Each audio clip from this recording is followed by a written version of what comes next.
I hate to ask after a loss, but road trip 4 out of 6 satisfactory? Absolutely. We had a great. It's not easy to come in those 3 cities, those 3 buildings, and come home over 500. So, are we happy today? No, but we did a lot of good things. We just have to learn from it, move on. But I'm very happy. We played very, very good hockey, on this road trip. So don't forget that. A lot of good things indeed. Welcome back into the Hockey Hub here on NESN. Kasey Hudson, Adam Pellerin back with you on this Monday as promised. And another loaded show in store for you hockey fans. We've got Ty Anderson from 98.5 The Sports Hub, as well as the Hockey Show, joining us to talk about all the good things that the Bruins did on their road trip, and then also kind of a look ahead at the Homestead coming in hot. Then Nick Olczyk from the Utah Mammoth will join us to preview the matchup going down on Tuesday. Also give us some insight to the certified good guys. I know, don't worry. We've got our good guys here. Not Adam Pellerin, the actual Bruins team. Just kidding. Shooter pass, which I think what did I do to deserve that? Not a thing. Man. Adam, it's so easy to poke fun at you. Oh, wow. And that's why. All right, there you go. There's another jab at me, too. It's easy to poke fun at me. One more Not thing, a good guy. What else you got? I'm just jealous, actually. I'm jealous because Adam Pellerin shows up on set with like the perfect T-shirts every single time. You got the holiday fit Can we going just on get a right fit now. check Yeah, I mean, this is one of my favorite movies. How far of in the all closet time, did especially you reach during for the this one? holiday season. No, this is right front and center. Oh, okay. Yeah, I thought the holiday socks might be a little bit too much, a little overkill, so I went with just the T-shirt today. No holiday socks. No, I'm going to save that for tomorrow night's game, actually, because it's the garden party this week on NESN, which is going to be a lot of fun. But I'm going to wear the holiday socks for the games against the Mammoth tomorrow, and then on Thursday against the Oilers. I'm a big fan. You pull out all the stops. No, I'm just kidding. I love the fit checks that we get to do with Adam Pellerin. And as you alluded to, this week is the Garden Party week, so we have a lot of great things in store for you all, including an episode of the Hockey Hub live from TD Garden on Friday. So make sure you guys tune in with us all week long. But I already promised that the one and only Ty Anderson will be joining us to talk all things Bruins. So let's go ahead and bring him in to get this party started. Ty, I almost said good morning. I'm going to go just away and come back. What's going on? How are you doing? What's going on? It can always be morning. Don't worry. I mean, sleeping is always welcome, no matter the time of day. So how are you doing today? You know what? Solid. I got to poke my fun at Adam. I got to make a mistake of morning versus afternoon. So I think that we're riding high. Right, Adam?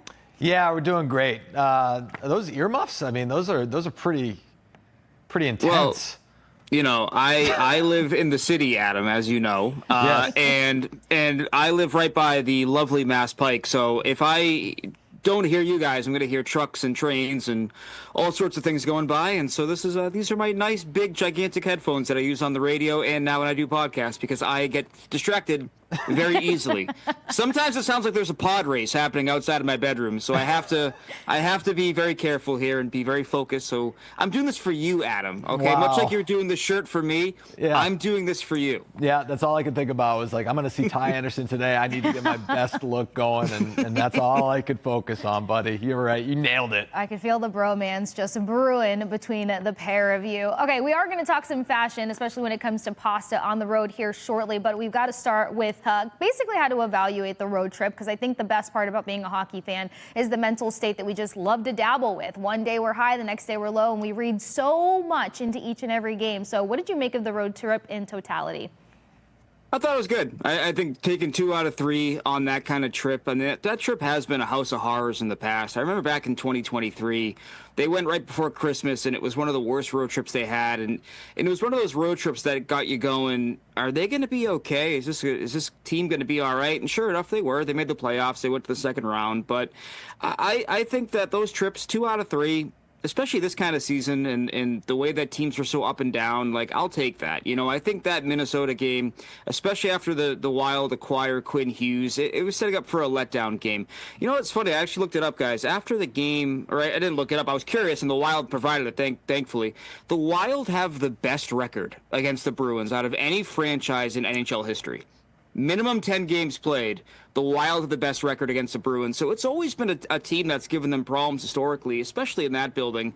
And sure enough, that's how it played out. But you could feel the energy, right? Just watching on TV, you could tell that there was a lot of juice in that building after they acquired Quinn Hughes, and they've won now 16 of 21 games. Like, that's a really good Wild team. So to take care of business in the previous 2 games, it makes it easier to swallow losing that game in Minnesota on Sunday. Which win was most impressive in your eyes? The game against the Blues, the Jets? I mean, there were storylines in each, right? I mean, last time out against the Jets, you got David Pastrnak, the 4-point game. But you look at game 1 against the Blues, and it's like, man, that fourth line was buzzing. You had Fraser Minten checking in. What game stood out to you more? I have to go with the Blues game, if only because the Blues were starting to feel a little bit better about themselves. They had won a couple of games in a row entering play. You know that Montgomery was real upset about what happened the week before. If you saw his post game after the game in Boston, he was not happy. It was a very short 55-second press conference or so where he laid into his team without doing it.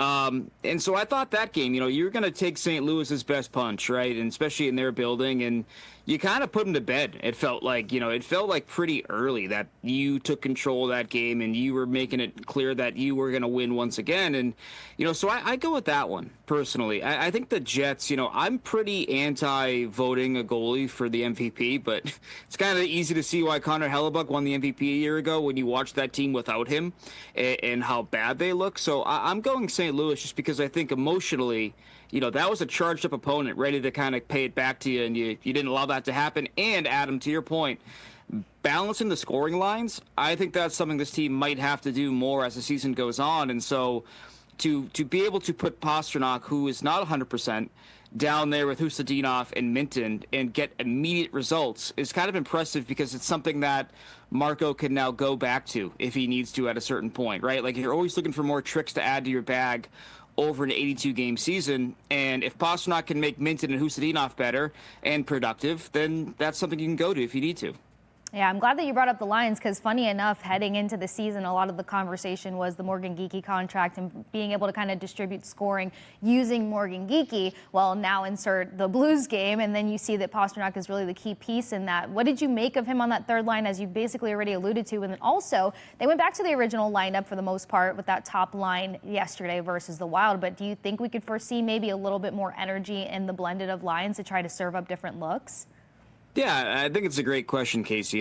And what I like about them balancing their lines is that it doesn't allow teams to throw the kitchen sink at Geekie, Pastrnak, and Lindholm, because that line, for as effective as it can be, both to close out last year and the beginning of this year, like, it is a bit like Bergeron, Marchand, and Pastrnak back in the day, where teams can kind of throw everything they got at that line and just say, we'll worry about those lines if they score on us. And I also like it from the standpoint of, like, Fraser Minten is not a finished product. Marat Husodinov is not a finished product. And so I don't want to box them into bottom 6 roles or checking line roles right away. Like, you want them feeling good about their game offensively, because you're going to have to lean on those guys, as we've seen here with this season, with the injuries you've had. Victor Arvidsson, Elias Lindholm, Pavel Zacha, Casey Middlestat. That you're going to have to move these guys up the lineup at a certain point. And I think it's better for them if they have some comfort, playing in the offensive side of the rink and knowing that they can move up and they can be productive. I think it's just a better situation for all if you're able to lean on guys in all situations versus saying, you've been a checker for 50 games, now go be a scorer. No, I like that kind of balance there where some guys are moving up and down every night just so they're never out of, what you consider a comfort zone as a pro hockey player. I do want to get your thoughts on the Minnesota Wild. They were impressive, man, and they were good before the trade, too. They're playing in a really tough division, obviously, with Colorado and Dallas, but they make that trade. Which, by the way, I mean, you get your thoughts on the trade, too, but I think it was a good deal for both sides in terms of what Vancouver got in return and where they are in terms of their, where the team is right now. And Quinn Hughes, just a dynamic defenseman. But in terms of, the overall team, the Wild, I mean, they're 16-3-2. In their last 21 games, won 5 straight games. The goaltending has been unbelievable. Wallstead, coming out of nowhere. He got 4 shutouts in 12 starts, which is just ridiculous. What do you think of that team overall? Yeah, I think that they are absolutely loaded. perhaps the best Wild team we've ever seen in terms of just legit star players. You know, you have Kaprizov, obviously. You know, you have Joel Eriksson Ek, who for the longest time is considered one of their best players, and he's still good. But like, it's not like it's Joel Eriksson Ek driving the bus, right? You have Matthew Boldy, you have Brock Faber, two guys who I thought really had a coming out party a year ago at the Four Nations for Team USA. I thought they looked really good despite Team USA not winning. You also, you know, you have Jared Spurgeon. The goaltending is what's making the difference right now, though, Adam, in my opinion. I just think you look at their goaltending, and they're getting number one goaltending play every single night, whether it's Philip Gustafsson or whether it is Jesper Wallstedt. Like, they are getting guys that are playing like Vezina caliber goaltenders every night. It feels like it reminds me a lot of the Bruins in 22-23, where you had Swayman and Ullmark. Now, obviously, that team was historically good. I don't think they're going to set a points record, but it's hard to look at their lineup and find like a massive flaw. Right, everyone's pulling their weight. The stars are being the stars, and their goaltenders are being elite, you know, goaltenders in this league. And so when you add another game-changing, game-breaking defenseman like Quinn Hughes, he's probably the second best defenseman behind Cale Makar. I know people can prioritize this or that, but I just think he's probably the next best guy, in my opinion, behind Cale Makar. And so when you add that to the mix, yes, that division still runs through Colorado, but this is the best challenger that Minnesota, I think, has ever comprised, you know, in their history of the franchise. They've had good teams, but this is a team that has superstar talent up and down the roster right now. I don't want to make this all about the Wild, but they're such a fascinating case right now with the trade that they make and with all the guys they have under contract for such a long period of time. You know, you mentioned Matt Boldy, you know, local guy, obviously, and Kirill Kaprizov, who's now the highest paid player in NHL history, but Eriksson Ek is locked in as well. And then you get the Quinn Hughes situation. So you're going to get a playoff run out of him, you know, this year and then the following year. Do you think that he stays long-term, or does it depend on how things play out in Minnesota for him? How do you see that playing out? Yeah, I thought it was interesting that he kind of said after the game yesterday that he's open to staying, if only because Bill Guerin gave up so much to acquire him. You know, and I think that's rare that you hear a guy say that. Like, you know, he really stuck his neck out for me, so I kind of want to potentially reward that.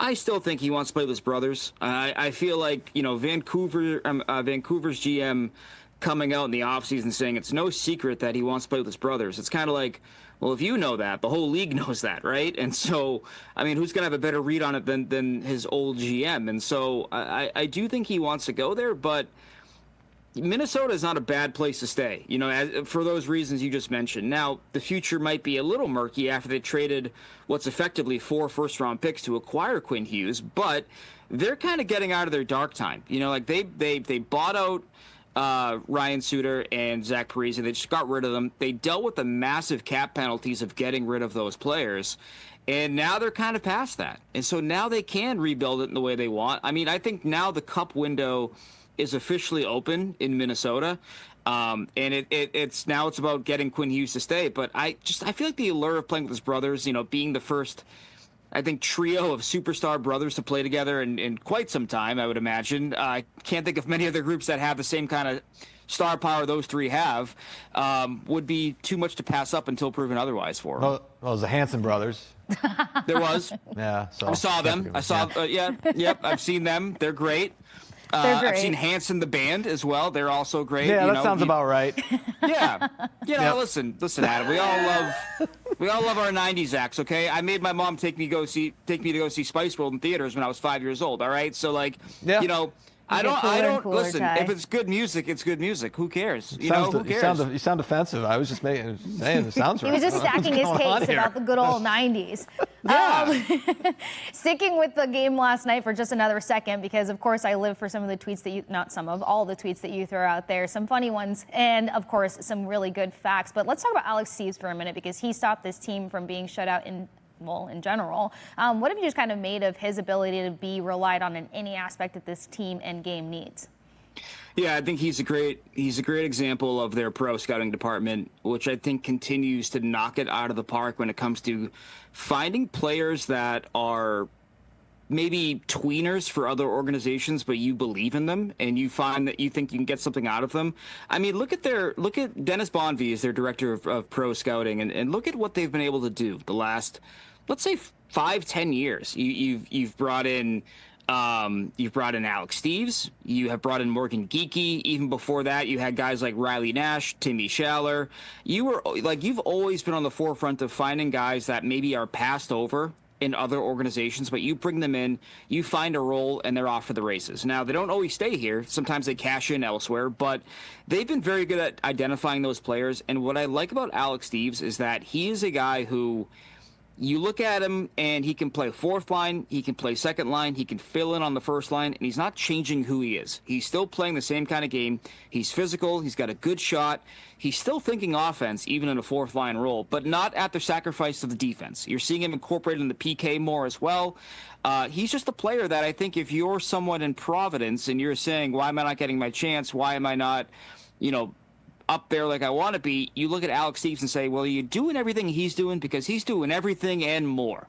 And I think that's a great example to set for guys. And I think he's sort of the standard right now for a call-up that, and I think Jonathan Aspero is another one on the back end too. Like, they're the standard right now. If you come up and you play the way that Marco wants you to play and you don't deviate from the system, you're going to find a home here. And I think that's really a message that can resonate for younger players. And if they don't understand that, well, then they're not going to play here. And then you found out, all right, you got to trade that guy or you got to move him because he's not going to fit in what your vision is long term. You look at the standings in the Eastern Conference, and it's crazy how closely packed it is right now. Everybody's in it, and we're thinking. We had Alex Faust on the other day. We're like, yeah, we're not going to see a lot of trades for a while, and then all of a sudden, you get Jari gets traded, and then you get the big Quinn Hughes trade. But what do you see? The next month or so looking like, because you got the Olympic break and then you come back from it and the trade deadline is like a week after that. Should we expect to see some more deals happening over the next month or so for teams, or does everybody think they're still in it so nobody's pulling the trigger on anything yet? I think it's a mix of both, but I would advise teams to not be late to the party. I feel like that's kind of the message that I would say if I were a GM or an owner speaking to my GM, because I do think that, you've seen in the past where you can make a great trade and pay a decent price, but then 2 months later the market is crap and there's not enough talent out there because so many teams, to Adam, to your point, think they're still in it. And next thing you know, you're paying a first-round pick for a guy that you would like to pay a second-round pick for in most deadlines. And so I never have a problem with being early versus being late. I think the Islanders, it hasn't worked out for them necessarily, but when the Islanders struck for Bo Horvat, I liked that move because it was like, you know what, they're getting ahead of it. They're not waiting until deadline day when someone might be more desperate than they would be to acquire that player. I thought the same thing with Vancouver and Calgary when they traded for Elias Lindholm a couple of years ago. Like, you're getting ahead of it. I don't like waiting on deadline day. Deadline day is when you have guys going for at least a pick higher and a prospect higher than they typically would, at least in my experience of covering this league and seeing these trades that go down. So if I'm a GM, I want to strike early. Now, to your bigger point question about like teams being in it, like, I think this is that year where we always say like, oh, we're going to know by Thanksgiving. We're going to know who's real and who's not by Thanksgiving. I think this year is totally different. I think we're going to know by January 1st or January 15th. Like, I think you got to move the goalpost a little bit here when it comes to what teams are legit, because at that point you'll have 45, 50 games and teams will be healthy-ish, you think. This year no one's going to be fully healthy, but you're going to have to make a call at a certain point. So I'm moving that a little bit later, but I would like to make a trade before the Olympic break if I'm a GM, just for my own sanity and knowing what I have, and maybe not seeing if a star player goes down, during the Olympics, and now my whole thing is kind of up in the air. I would like to have my backup and my ducks in a row before that break, if possible, if I'm a GM. Yeah, I feel like a lot of guys are going to try to make the case that they are at least on the right track of being healthy before the Olympic break, because they want to participate and they want to be thought of. But to that point, do you feel like the Bruins could potentially make a move here? I know heading into this season, it was like, well, this roster is what it is, but we have the trade deadline to make magic happen. Then you kind of see that this team exceeded expectations. You have the ability to distribute scoring, as we talked about moments ago. But what do you think kind of the final idea could potentially be here, seeing as how there's a lot of potential on this roster, but sometimes you just need that extra edge or a scoring winger, which is going around on Twitter, to add to the mix? Yeah, I'm going to be honest. I don't want them buying. It's nothing against what they've done so far. It's nothing against what they can be in April, May, and potentially June. But if they are going to add, I would like them to replicate the Hampus Lindholm trade of 2022, where they are going out and acquiring a big-time defenseman and then immediately extending that defenseman, or that defenseman has term. Otherwise, I know that Elliot Friedman reported, perhaps Mateus Michelli, former Utah player, now with Toronto, could be an option for them.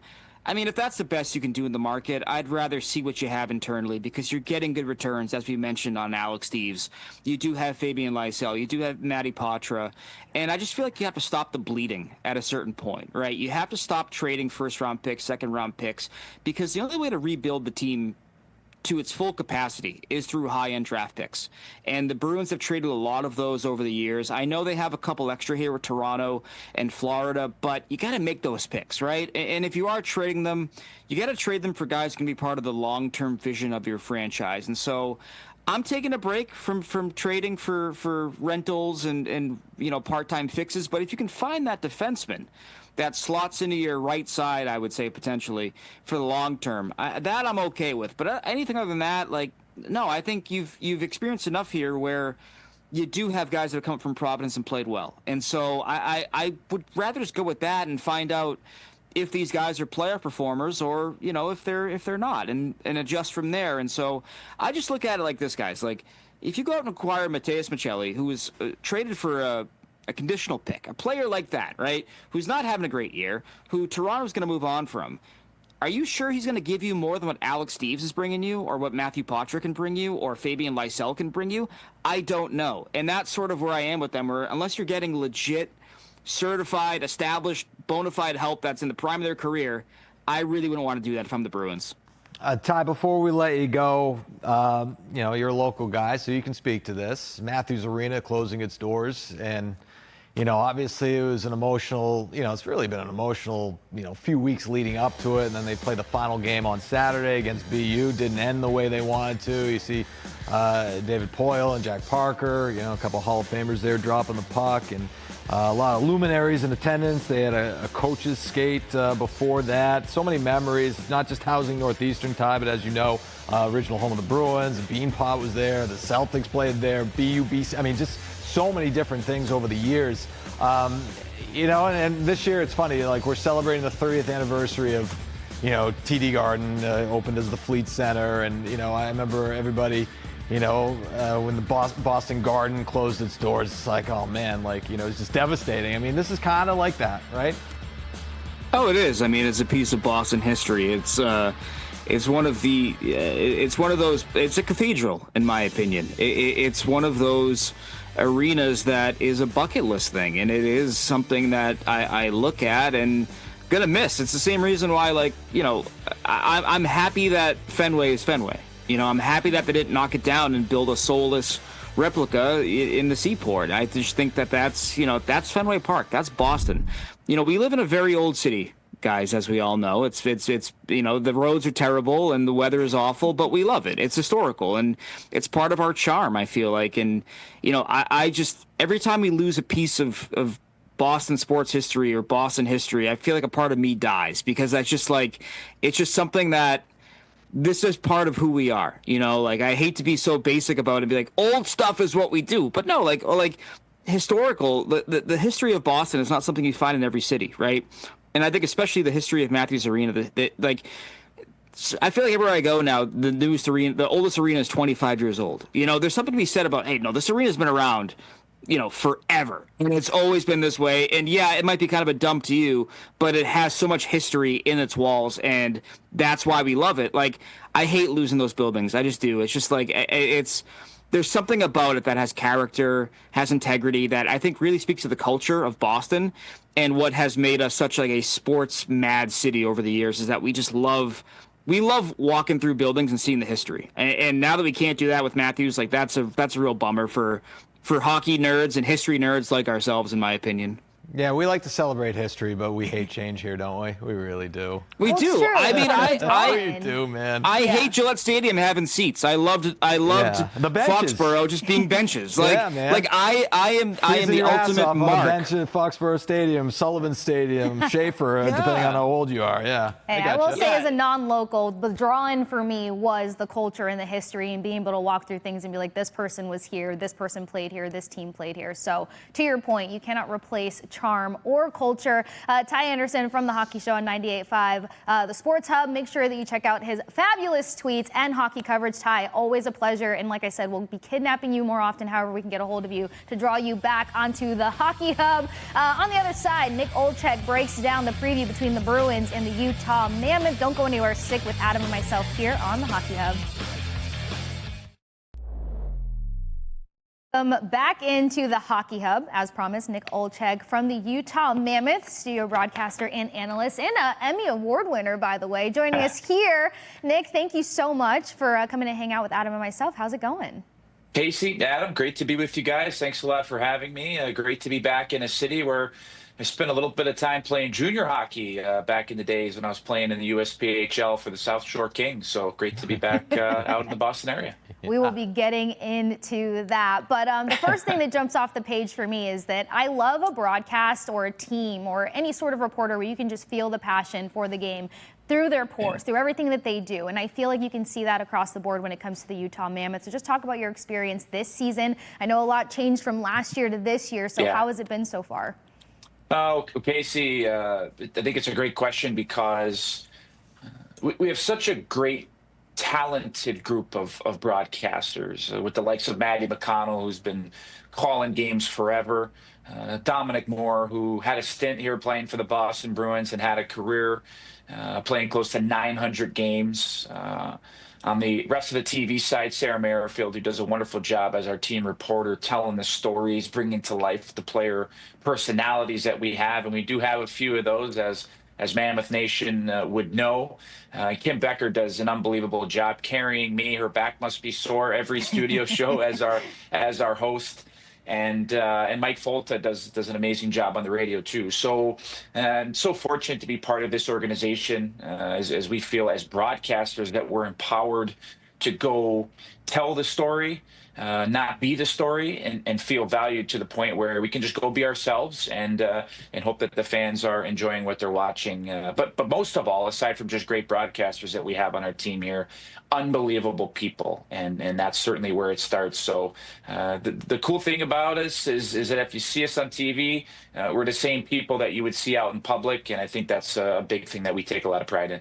Yeah, so Nick's second year for the Utah Mammoth, starting off as the Utah Hockey Club. And, you know, Utah's Salt Lake City's no stranger to hockey. You know, they had the IHL team all the way back in the day, the Utah Grizzlies, and our own Andy Brickley and Bob Beers played for that team as well. So it's always cool for them to come back. And it's funny, we went back to Utah as part of the road trip in October, and there are people that are still working at the arena that know Brick from his time in Utah, which is pretty cool. And it speaks to, you know, how much of a, you know, you mentioned the culture there, you know, and that extends to the people who work in the building as well. But in terms of, you know, year one to year two, what are some of the differences as part of, you know, that you've noticed, whether it's fan experience, whether it's the arena itself?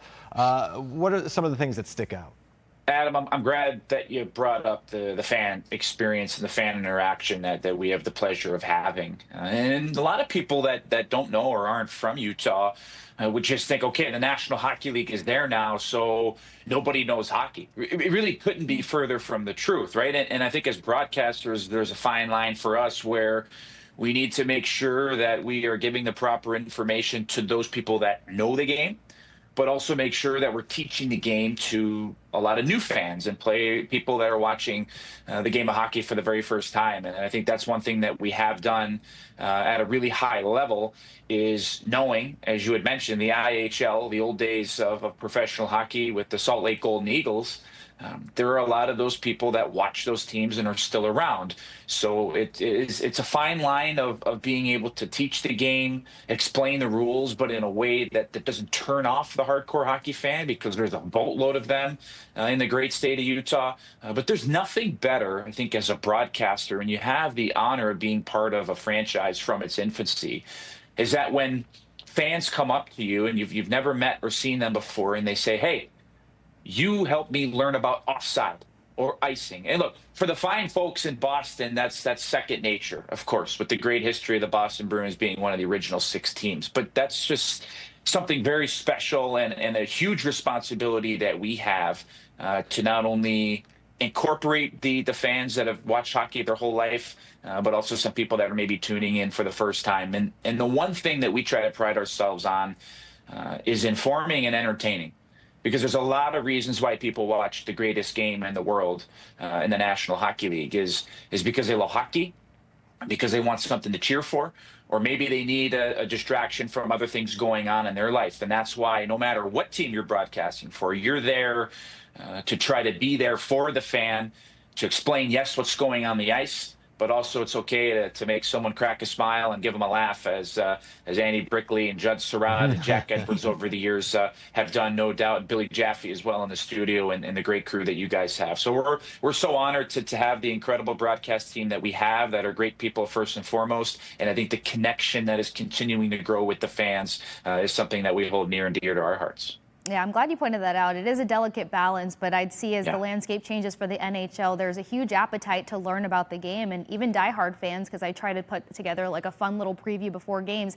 Even diehard fans, like, they're not taking the time to tap in. A great preview, by the way, Kasey. A great, you always do a wonderful job. You guys are the best. I appreciate it. But you do try to find a fun way to connect and not insult, the fan that's been there since day one and the fan that wants to learn at the same time. So being able to translate that in a broadcast is tremendous work. But something that helps give a little edge is when you've got a great group that you get to cover. And as of yesterday, there was a tweet going around about the certified good guys that the Utah Mammoths happen to be pulling somebody out of the snow.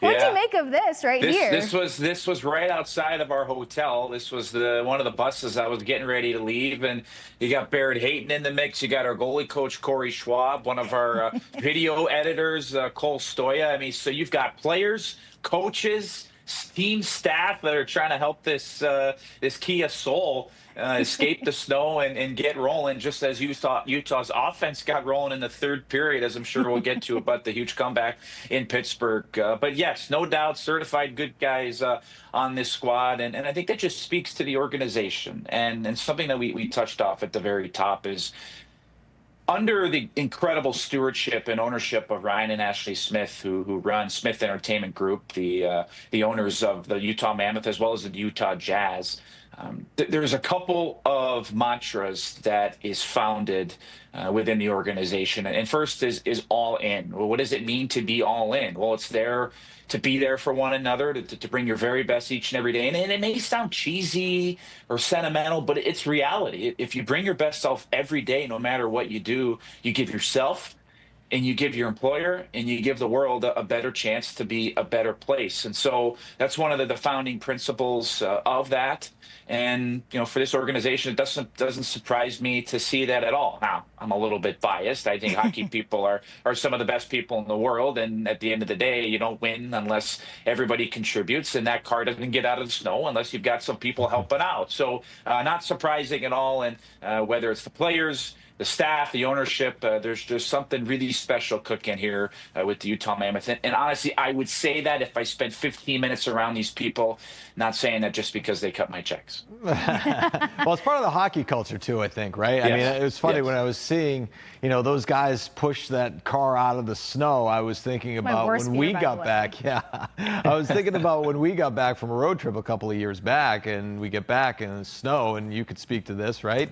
And so we were getting out there, and it's like, oh, you get home from a long trip, you got to clean your car now. Well, Brad Marchand, was out there cleaning people's cars for them, right? Before it didn't, he was just taking the brush and the scraper and just going to work. And it really impressed me. And watching that video sort of reminded me of that. But you mentioned the win over the Penguins, a big comeback win that almost wasn't. But then the overtime win. By the way, Mr. Game-winning goal for you guys. Dylan Guenther, 14 game-winning goals now since the start of last year, most in the National Hockey League. That's pretty wild. He has a nose for the net in the most high danger moments throughout the course of a game, and this is a guy that's Adam. He's scored a ton of goals of the game-winning variety so far in his career. He hasn't even played 200 games yet, and don't forget, when he was on the World Junior Championship team for Team Canada, he scored the golden goal to win them a gold medal as well. So it's all he's done in his life and his career is seemingly score big goals for this team. And you guys have seen it, and for some of the unbelievable players that have played for the Boston Bruins, there are some guys, they just want the puck on their stick in the biggest moments. And it's funny because when Dylan Guenther was asked about the goal in the post-game media, he had mentioned that head coach Andre Tourigny was screaming from the bench for a change. They wanted to get some fresh bodies out there because there was a little bit of an extended shift. And Dylan looked up. He said, "What the heck? It's a one-on-one. Let me try to go make a play." And it wasn't just the fact that he scored, but in a span of a half a second, he dragged the puck in towards his body. He was able to change the angle and shot it right under the stick. And it was a twine tickler, no chance at all for a young goaltender who's probably going to be a really good future goaltender for the Pittsburgh Penguins and Sergei Marashov. So just an unbelievable win. And after 2 periods, guys, the win probability for the Pittsburgh Penguins was 98.5%.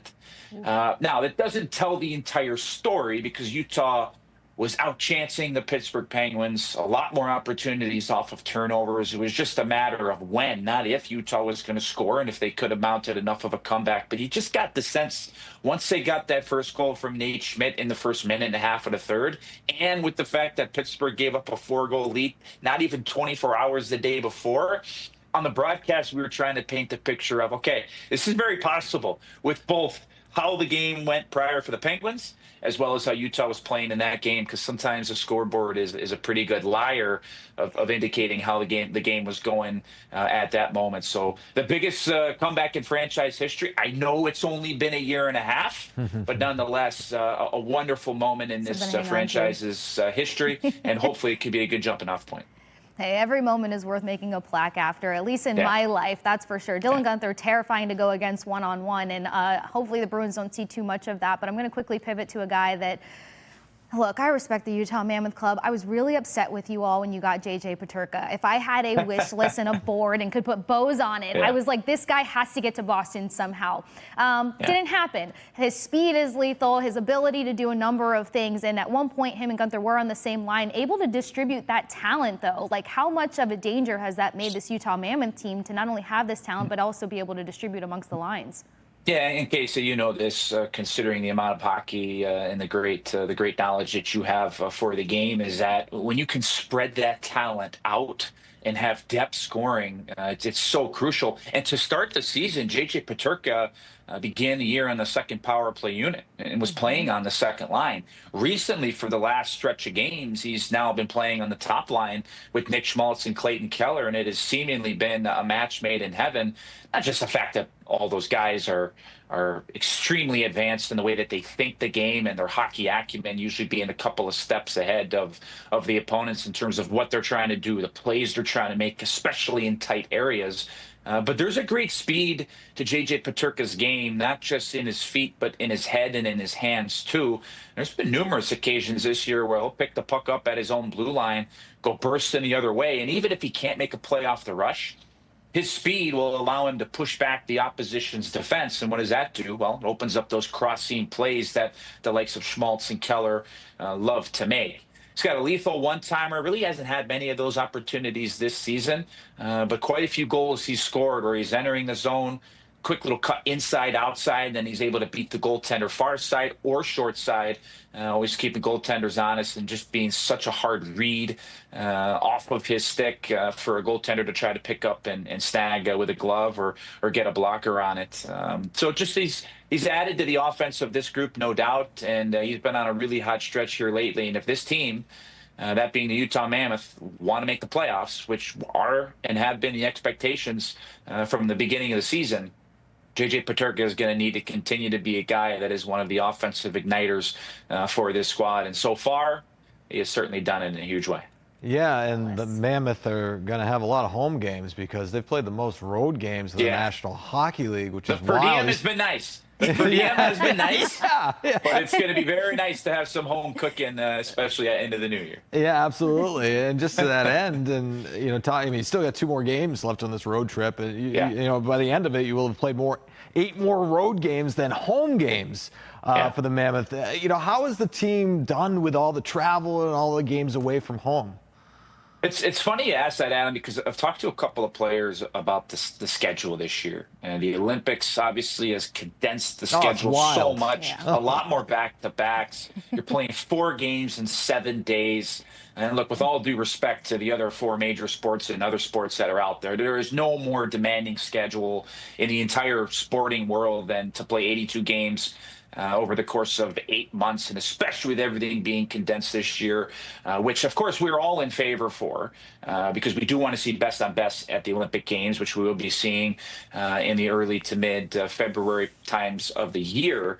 But talking to a couple of guys, they like the fact that there's a lot of games because that means less practice. And hockey players like to play games more than they like to practice. Rocket science, I know.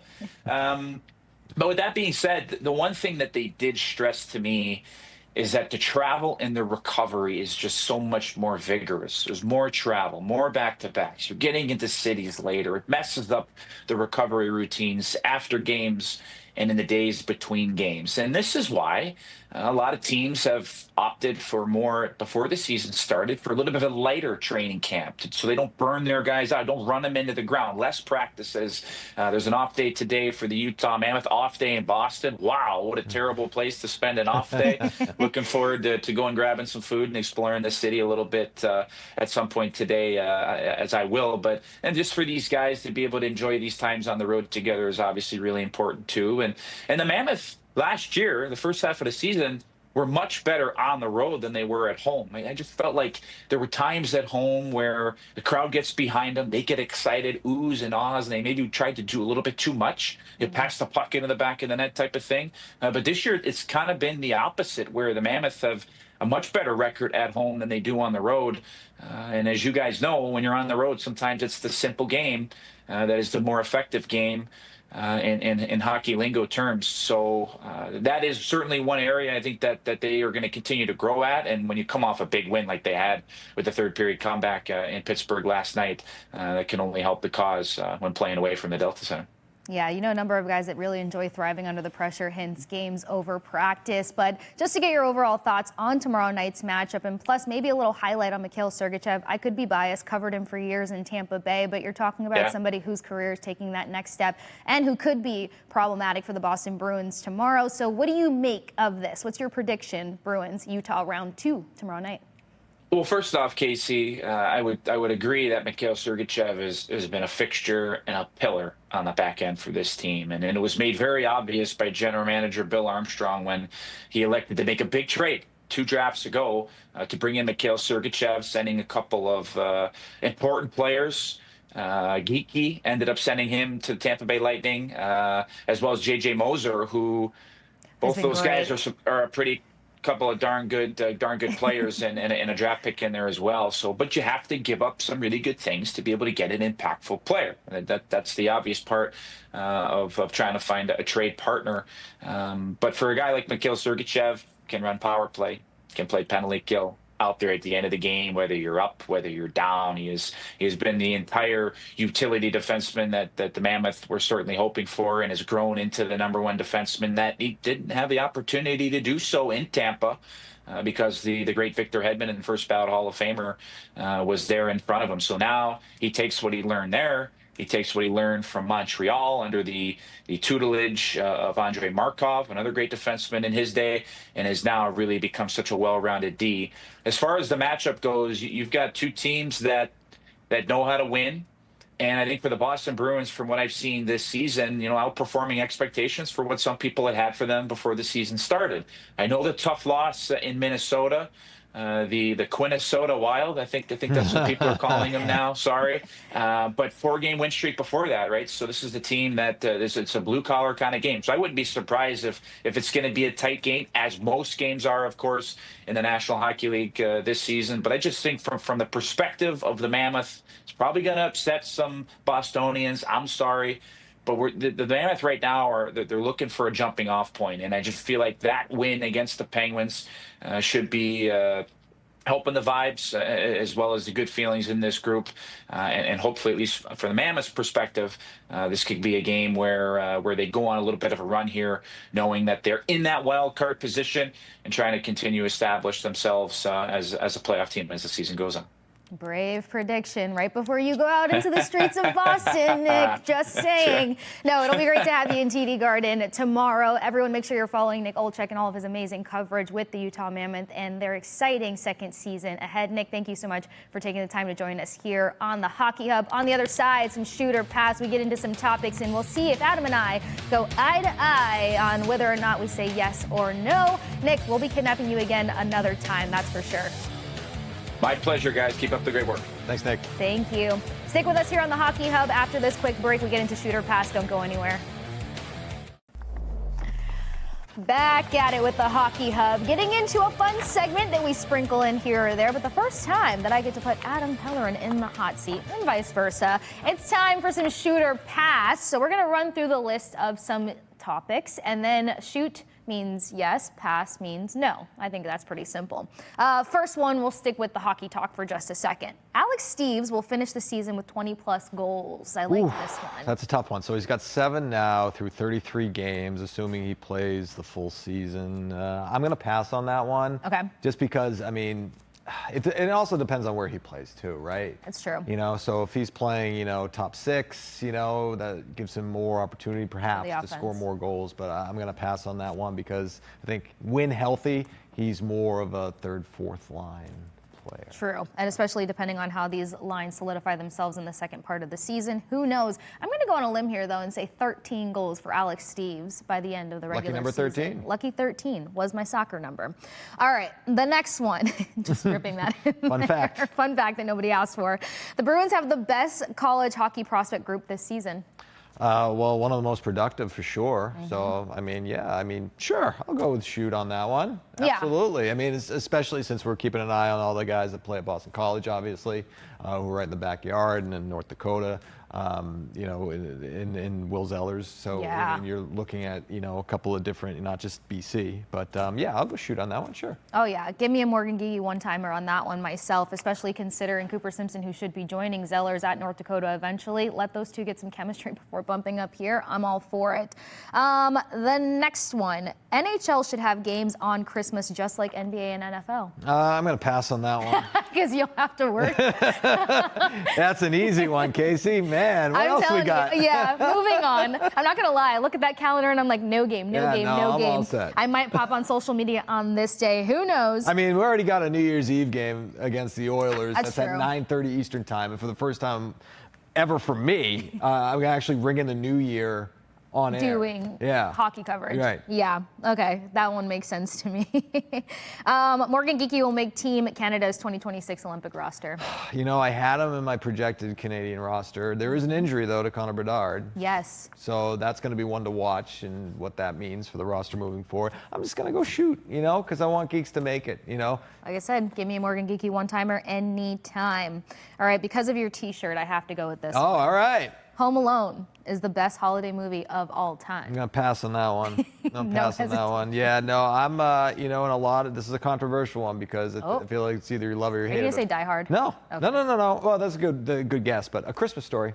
Oh, wow. I love A Christmas Story. And it has, a little bit of a personal connection with me because I remember watching that with my family and had a broken arm at the time, and we were on the couch and we were watching that movie. And then, I watch that movie with my daughter now, which is pretty cool. So. Oh, that's nice. Yeah, my wife does not like it though. Really? Yeah, we're very. It's a divisive topic in the Pellerin household. What's her favorite? Her favorite is, well, it's either Christmas Vacation, Scrooged. Okay. With Bill Murray, or the Krampus. The Krampus. Yeah, it's your like wife is cool. Yeah, she is. Yeah, she's pretty sick. I'm not Way gonna cooler lie. than I am. Super cool. This is where I get into my like romanticized, over romanticized. The holiday is my favorite. Yeah. Not that anybody. By the way, asked. 12-year anniversary for us yesterday. So. Oh my gosh! Well, happy anniversary. And again, your wife is the coolest. Okay, let's see what you guys' opinion is on this one. Okay. Making gingerbread houses is the worst holiday tradition. All right, so I'm going to absolutely pass on this one, only because I think it's coming up soon. Yeah, we're going to have, every year, family does a gingerbread competition? house. Yeah, and I think your perspective changes a little bit when you have, I have my daughter and my niece and nephews or kids, and they have fun, and it's kind of a family event. You can't be a Scrooge. Now, if you get a bunch of, grown-ups doing it together, I might have a different answer. But, do you make it from scratch, or do you get the pre-built walls? Because my best friend and her family are doing one. I'm going to virtually try to crash it, but cool. I need the pre-builts because I feel like mine will just completely fall apart. My mother-in-law takes little mini milk cartons, and puts graham crackers on them, glues them all together, and puts them on plates, and then we just decorate them. See? The wisdom I'm terrible, by the way. You are? I'm not good at it. Okay. And by the way, the other cool thing is that we don't judge who's the best. My sister-in-law is a middle school science teacher, and she takes pictures. She takes a picture of all the houses, puts numbers on them, they all vote on them, and that's how we find out the winner. Wow, talk about being able to get an outside perspective. That definitely changes the competition. Because me and my sisters are not okay when we have to compete against each other for things, and we are the judge and the jury. So you can imagine how toxic that ends up getting. Realistically, what is the worst tradition, Christmas tradition you may have heard of, thought of, been around? Oh, wow. The worst tradition. I'm just going to, because we're short on time, fruitcake. Oh. I don't like fruitcake. People make fruitcake and eat fruitcake. I think it's no. I think actually considering that you said that, I think I've blacked it out because it's gross or something. Yeah, that's top of mind. That's the only thing I can think of right now. Because I love the holiday season, as you can tell. And I'm not wearing the Christmas socks. Like I said, I gave you heat because you came in here outdressing me yet again. Okay, I feel like I want to close out with this one because it's all the topic. If you could only have one Hughes brother on your team, would it be Quinn Hughes? Yes. Yeah. Yeah, it would be Quinn. I mean, well, Jack's hurt right now. We're talking right now just Jack's overall. But kind of hurt. Yeah, I know that's fair. But yeah, no, I'd Quinn. All right. Actually, yeah, I would go with Quinn Hughes also. Luke is definitely going to make a case for himself soon enough here, but he's going to continue to learn from the deep pairings that he's with in New Jersey. All right, let us know some of your thoughts on the shoot or pass topics, let alone can you build a gingerbread house? Because I absolutely cannot, but I will be crushing a virtual gingerbread competition. On the other side of this, we talk about the garden party going down this week. Sophia gives us a quick little tour of one of her Digs episodes, so make sure you stick with us on the other side of this last break here on the Hockey Hub. Welcome to a special garden party edition of NESN Digs. We've got 30 years of roaring cheers, championships, and Boston Strong stories to uncover. We're peeling the curtain back on Bruins game day to give you an exclusive look at the people who make moments like this First hat trick in the Fleet Center.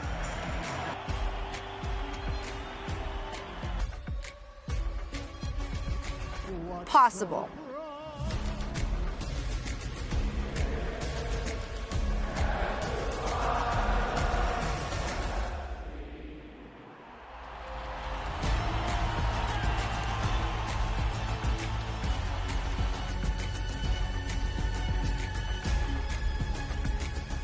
Let's head inside and see what makes the garden come alive. This building is vibrating. All right, check out the full episode of NESN Digs on NESN's YouTube channel, available Wednesday, December 17th as a part of our Garden Party Week coverage. Plus, Hockey Hub gets in on the party this Friday as Sophia and Brick host the show live from TD Garden's Pro Shop with special guest Bruins head coach Marco Sturm. You guys don't want to miss that, so mark your calendars for Wednesday as well as Friday. But as for today's episode of the Hockey Hub, it is a wrap for Adam Pellerin and myself. It's also my last episode with Adam until after Christmas, so don't forget to send us you guys' messages and all of your thoughts for your Bees team until Friday with Sophia and Brick. We'll catch you guys later.